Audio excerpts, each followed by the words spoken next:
Good evening. As we come on the air, we learned it has happened again. A third American Airlines flight forced to land after a row of seats came unbolted. Half of their fleet of 757s were grounded for inspection, most of them now back in service. But even so, there have been a flurry of cancellations and delays. So what do you do if you're booking a flight? And what is American Airlines saying tonight about the clues they found? ABC senior national correspondent Jim Avila tells us. Boston's Logan Field, one of American's Boeing 757s, 47 of which, nearly half the fleet, taken out of service overnight and into today as the troubled airline tries to make sure no more of its coach seats come loose in flight, as they have 3 separate times. Our seats 14, A, B, and C, I think, are totally disconnected. Somehow, in the installation process of our seats, we introduced a failure. We're not sure if it's a mechanical failure or human failure. American saying today it has identified what caused 3 of its flights to be aborted in mid-flight because seats came loose. In one case, flipping passengers on their backs. The seats came in rows of 3, and the row is held to the floor with what's called a saddle clamp.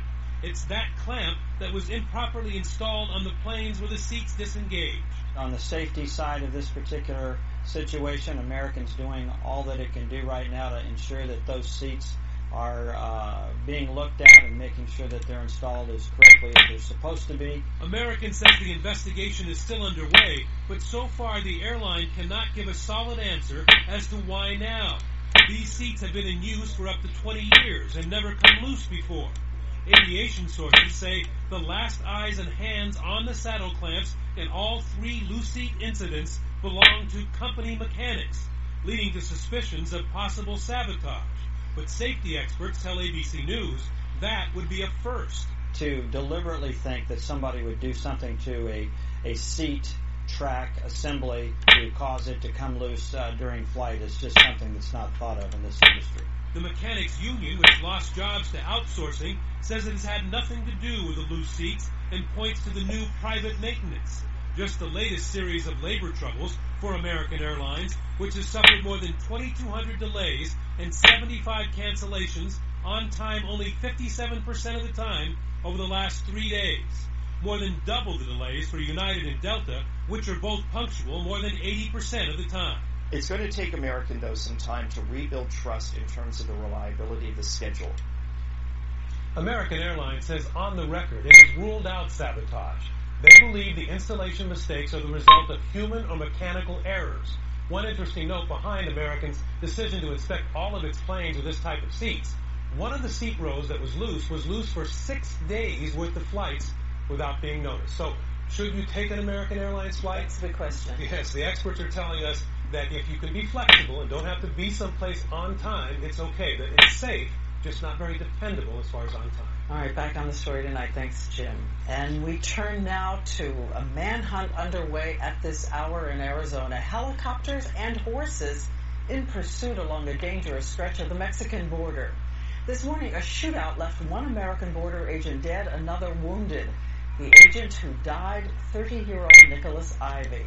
And the question tonight, was this a Mexican drug cartel in action? ABC's Cecilia Vega joins us now from the border there. Cecilia.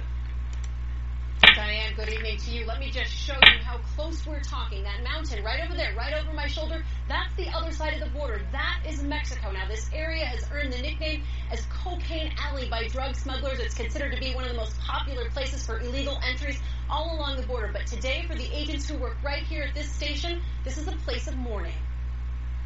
It is remote, dangerous, and deadly. And it was here early this morning on this dusty stretch of land where Arizona meets Mexico that 3 Border Patrol agents were fired on. One made it out safely, another was shot twice and is expected to recover. But the third agent, 30-year-old Nicholas Ivey, was shot dead. We suspect that this is probably some type of narcotics trafficking event that these agents encountered.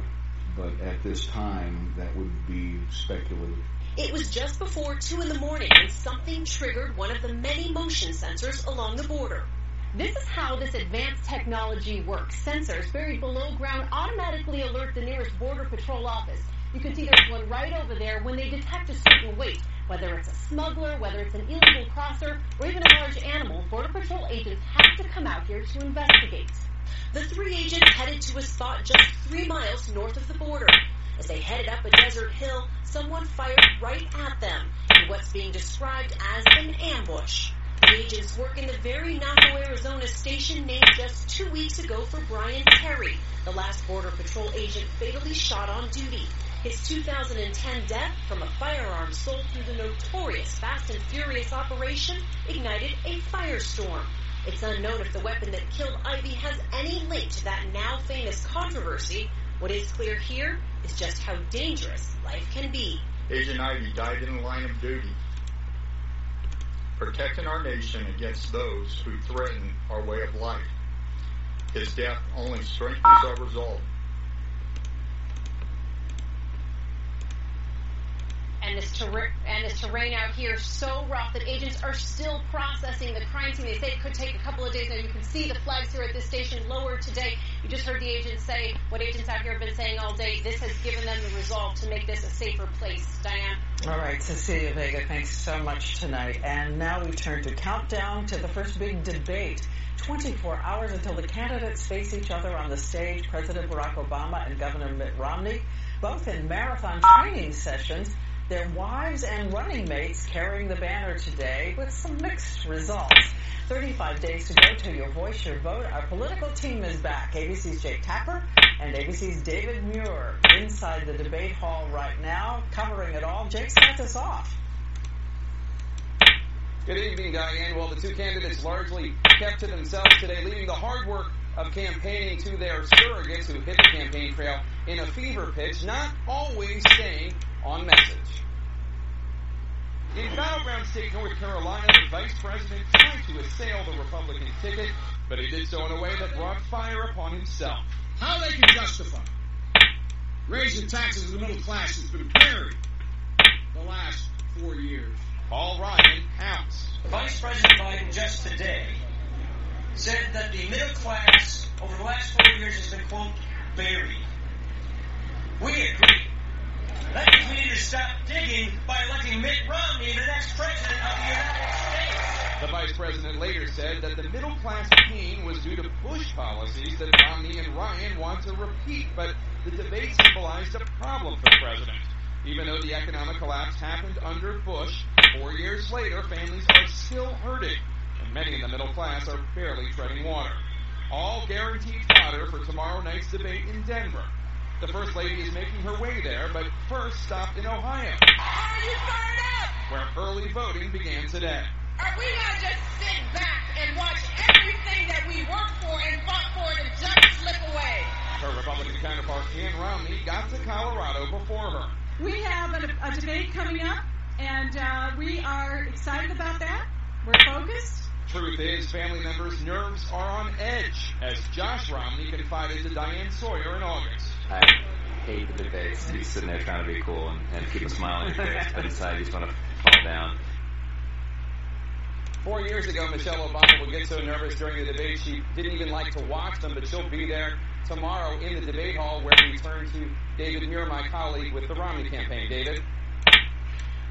Hey, Jake, good evening from Denver. I'll see you right here in the debate hall tomorrow night. But tonight, here's some key decisions made just moments ago. A coin toss between both campaigns determining that President Obama will be introduced first. He'll take the first question. Governor Romney winning the coin toss on the closing argument. He'll give the final argument on the debate stage. And there was even a toss about which of the wives will be introduced first. It'll be Mrs. Romney, followed by the First Lady. But I wanted to show the viewers at home tonight the debate stage. And you can see up there both podiums. This first debate will have both candidates actually standing with one another, which is why the Romney team has been concentrating on not only his answers, but his body language. Where was he standing earlier today? Take a look at these pictures that came in at Chipotle here in Denver, getting in line with Senator Rob Portman, who of course has been playing President Obama in the mock debates, taking pictures with some of the workers there.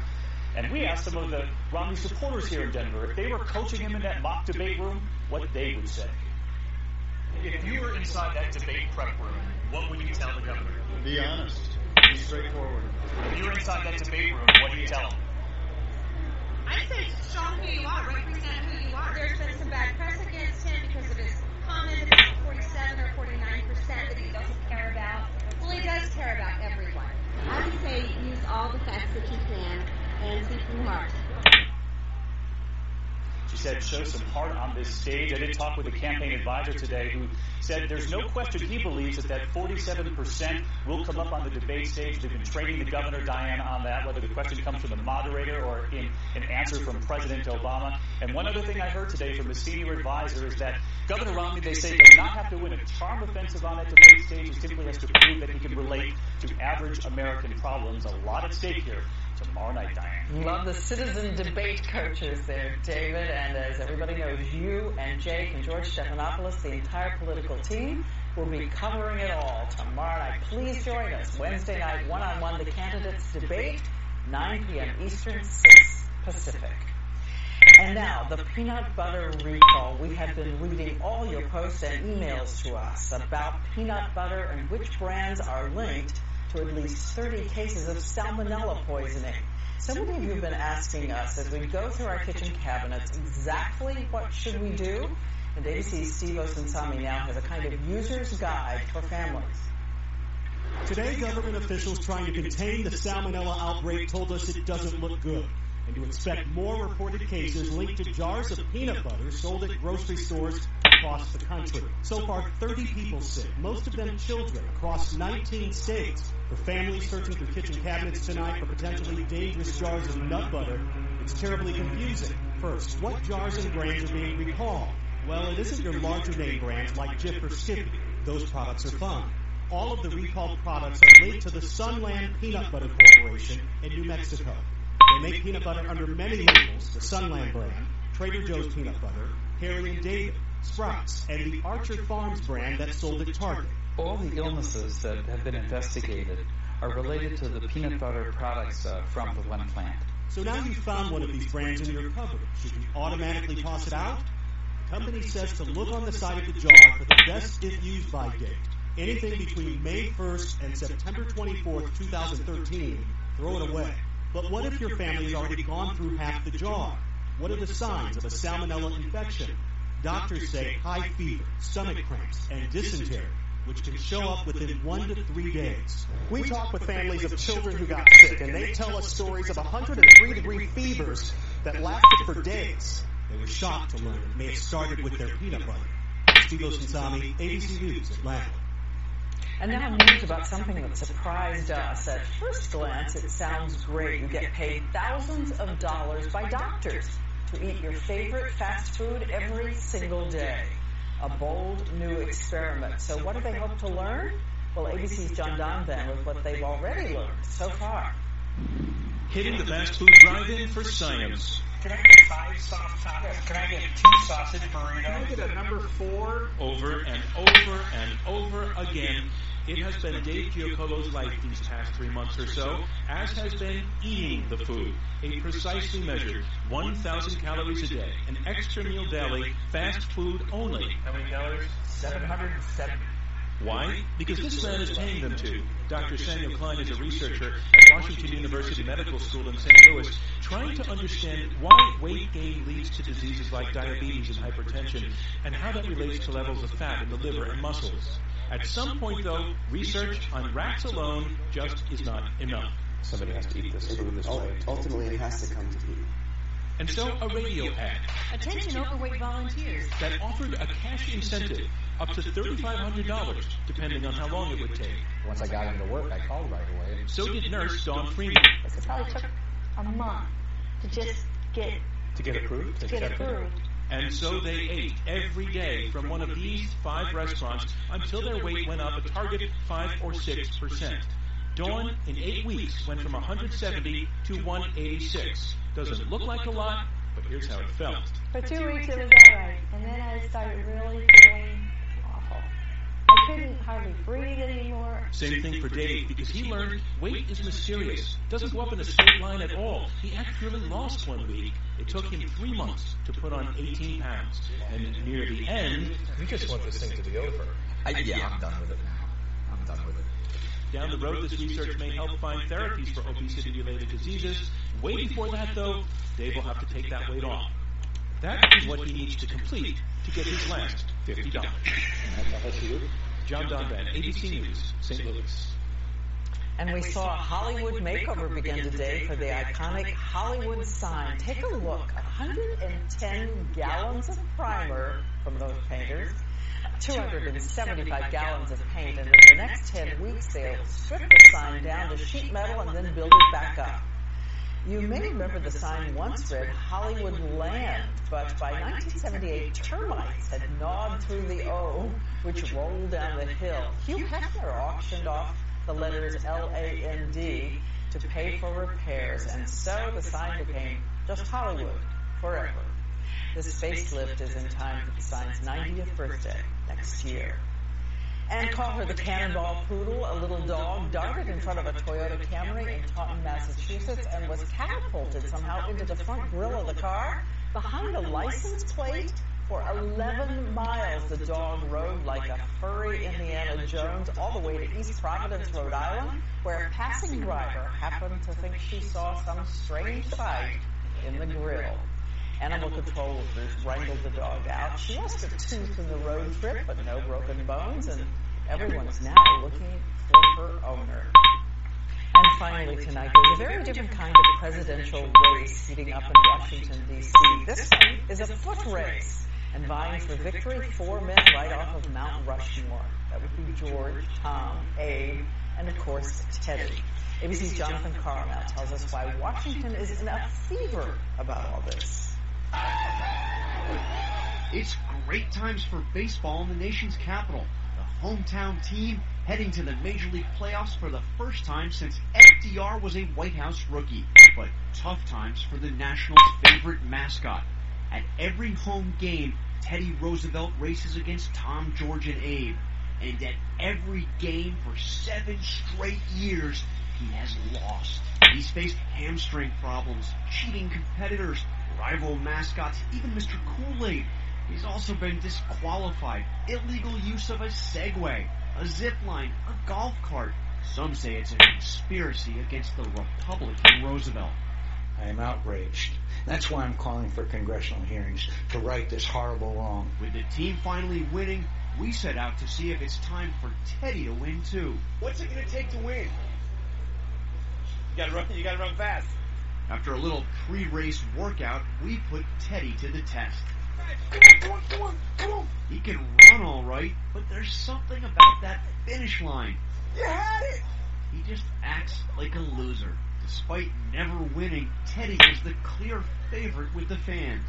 What do you guys think's gonna win? Hey, what's your advice for Teddy?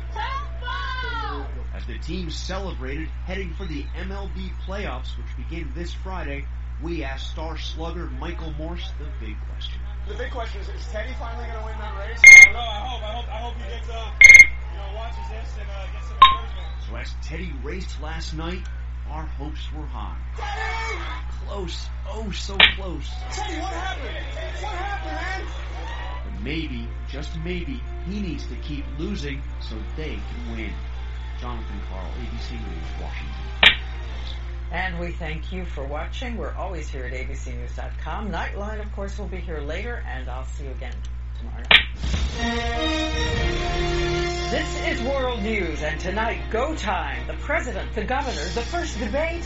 The pressure is on, and we have the inside story, what each man is planning to do tonight. Suspicious skies, yet another American Airlines emergency landing. Impatient passengers are doubting their pilots. Is this a scenario that they created, or was it real? Outbreak, peanut butter, and salmonella. Tonight, a patient takes you hour by hour through the illness. I really didn't know what was happening to me, and I was praying. How to know if you have the flu or something else. And, anyone got chills? I got chills, they're multiplying. Did you know this is the most popular duet in history? Let's see what these two are getting ready to do next. From ABC News, World Headquarters, this is ABC World News with Diane Sawyer. Good evening. As we come on the air, President Obama and Governor Romney are preparing for the Super Bowl of politics. 60 million Americans expected to watch the first debate tonight. and it is one of those nights that can change history. We want to show you the stage right now at the University of Denver in Colorado. It is standing by awaiting the candidates. 34 days until your voice, your vote. And the ABC News political team is right there in that room. David Muir and Jake Tapper ready for the opening round to begin. So David, start us off. Diane, good evening from the debate hall here at the University of Denver. You can see the stage here behind me. Everything planned right down to the minute tonight. President Obama will enter from the right. The governor from Massachusetts, Governor Romney, entering from the left. But to give you an idea of the intimate setting here, about 1,000 people inside this debate hall when it starts. Look behind the cameras tonight. We're inside a hockey arena that normally seats 8,000, but they've created this very intimate setting as tens of millions watch from their living rooms tonight. When President Obama and Mitt Romney walk onto that stage tonight, it'll be the first time they've met face-to-face in 4 years. Last time, during the presidential race in 2008, during those back-to-back Democratic and Republican presidential debates during the primaries, when candidates from both sides were called onto the stage, it was then Senator Obama and Governor Romney who were huddled talking. They have spoken by telephone, the president reaching out to congratulate Romney when he clinched the Republican nomination. And there was this moment in 2007, a Labor Day parade in New Hampshire. Let's march it. Good one idea today. You're back. But tonight, they will shake hands in front of millions watching before debating each other for the first time in a format that is more freewheeling, no strict time limits for answers, creating an environment in which the two will be able to challenge one another. Every detail here set for tonight, both campaigns flipping a coin. The president will be introduced first. He'll get the first question. The Romney campaign winning the toss and closing arguments. Governor Romney will get the final word tonight. Even a coin toss over the wives. Mrs. Romney will be introduced first. Both wives playing the role of debate partner from their seats. Mrs. Romney telling CNN it's been her most important role during the campaign. It's a cute thing that he does almost after every answer. He finds me in the audience. As soon as he gets on stage, the first thing he does is he takes off his watch and puts it on the podium. But then he writes Dad. Romney's father, the one-time Michigan governor, who also ran for president, and the First Lady acknowledging her own nerves.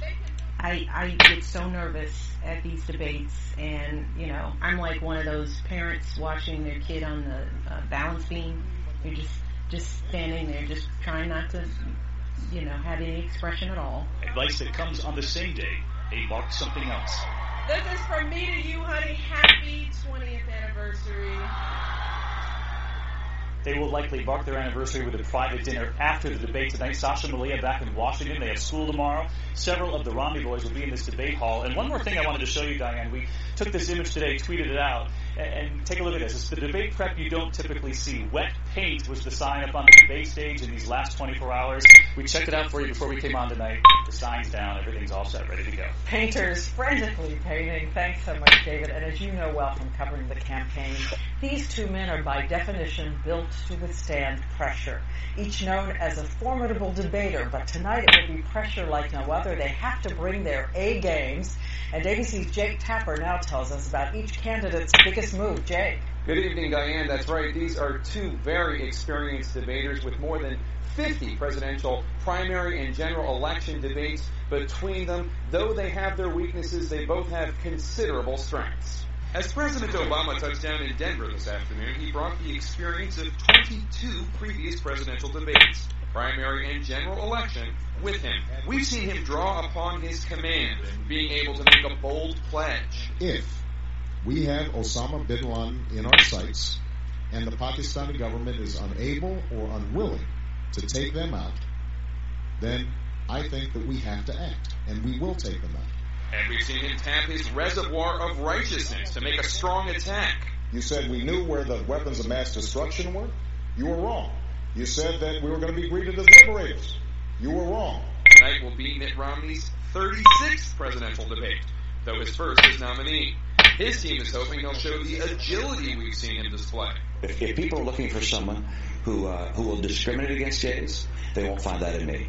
When's the last time you stood up and spoke out for increasing gay rights? Right now. As well as his ability to jiu-jitsu to forcefully use an attack against his attacker. Mr. Speaker, I'm not anti-immigrant. My father was born in Mexico. My wife's father was born in Wales. They came to this country. The idea that I'm anti-immigrant is repulsive. And Diane, take a look at this picture that the Obama campaign sent out. It is from 4 years ago in Oxford, Mississippi. Then Senator Obama preparing for his first presidential debate against John McCain. Both candidates right now, Mitt Romney and Barack Obama, no doubt very nervous. I'm nervous just looking at that picture. Diane?